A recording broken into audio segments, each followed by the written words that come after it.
Bismillahirrahmanirrahim. Assalamualaikum warahmatullahi wabarakatuh. Apa kabar semuanya? Mudah-mudahan semua dalam keadaan sehat walafiat.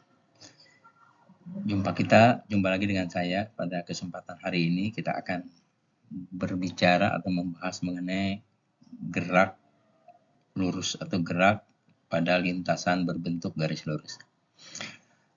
Kalau kalian lihat tayangan pada gambar berikut, itu ada beberapa jenis benda yang bergerak, antara lain bisa kalian amati. Di sini ada sebuah kendaraan, kereta, kemudian sepeda, kapal laut, kemudian seorang anak yang melemparkan bola, dan sebuah kendaraan di jalan raya. Itu adalah beberapa ilustrasi dari benda yang bergerak. Baik anak-anak, gerak pada lintasan berbentuk garis lurus dibagi dua. Yang pertama adalah gerak lurus dan yang kedua adalah gerak vertikal. Untuk gerak lurus itu ada beberapa besaran yang berlaku pada gerak lurus. Yang pertama adalah jarak dan perpindahan. Kemudian nanti anak-anak juga harus bisa membedakan kelajuan dan kecepatan.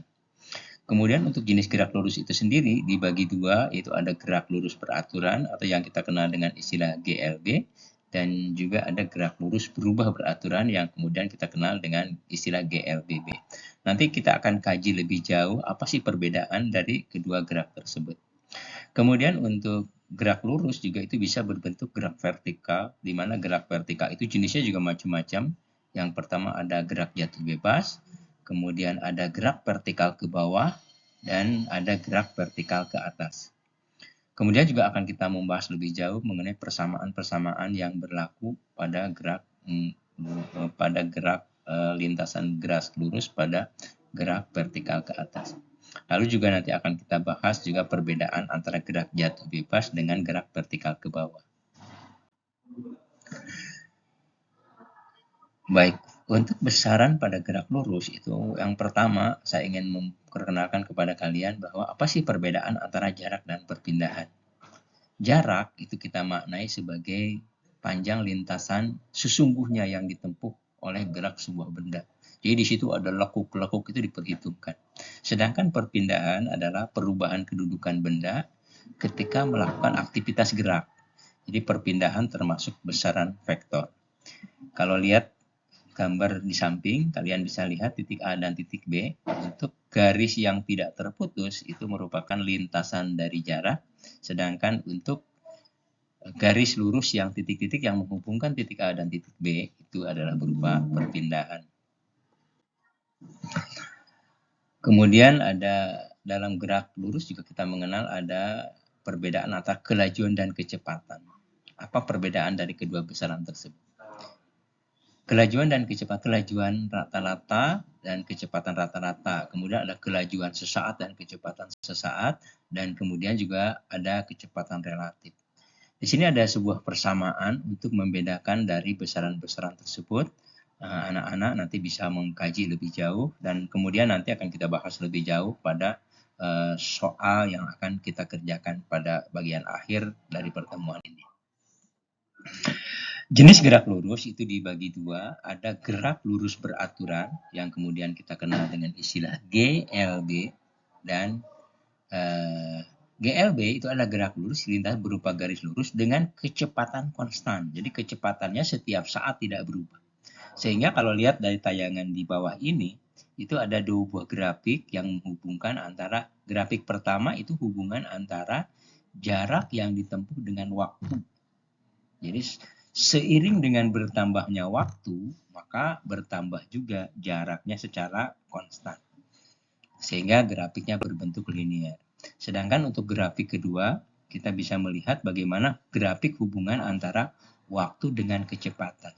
Jadi seiring dengan bertambahnya waktu, kecepatannya itu konstan sehingga grafiknya berbentuk garis lurus. Hubungan antara jarak dan kelajuan dan selang waktu pada GLB itu berlaku suatu persamaan V sama dengan S dibagi T, atau kecepatan sama dengan jarak dibagi waktu.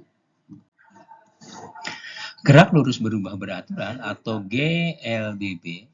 GLBB adalah gerak yang lintasnya berupa garis lurus dengan kecepatan berubah-ubah dan percepatannya konstan. di mana perubahan kecepatan itu adalah konstan perubahannya. Jadi percepatannya konstan. Persamaan yang berlaku pada GLBB itu adalah kecepatan akhir sama dengan kecepatan awal plus minus percepatan dikalikan waktu. Di sini ada 3 persamaan utama ya pada persamaan GLBB. Ini bisa nanti akan kita bahas lebih jauh pada soal persoalan yang akan kita hadapi. Vt sama dengan P0 plus AT, S sama dengan P0 T plus minus setengah AT kuadrat, dan persamaan yang terakhir yaitu Vt kuadrat sama dengan P0 kuadrat plus minus 2AS. Di sini kalian bisa melihat ada persamaan plus minus. Plus minus itu tergantung bahwa untuk GLBB itu ada GLBB dipercepat dan ada GLBB diperlambat. Perbedaannya sebenarnya sederhana saja, yaitu untuk GLBB dipercepat, nilai percepatannya positif, sedangkan untuk GLBB diperlambat, nilai percepatannya negatif. Sedangkan nilai kecepatan untuk GLBB dipercepat itu bertambah, artinya bahwa benda tersebut kecepatannya berubah dari lambat menjadi cepat, dari diam menjadi bergerak, dan seterusnya. Kemudian untuk GLBB diperlambat itu kecepatannya berkurang, artinya bisa saja dari bergerak menjadi diam atau dari kecepatan yang tinggi menjadi kecepatan yang rendah. Baik anak-anak, untuk gerak vertikal ke bawah sepertinya ini akan kita bahas pada lain waktu, ya, pada pertemuan yang akan datang. Untuk saat ini kita akan coba melihat permasalahan yang ada ya. Kita lihat soalnya untuk gerak lurus itu seperti apa.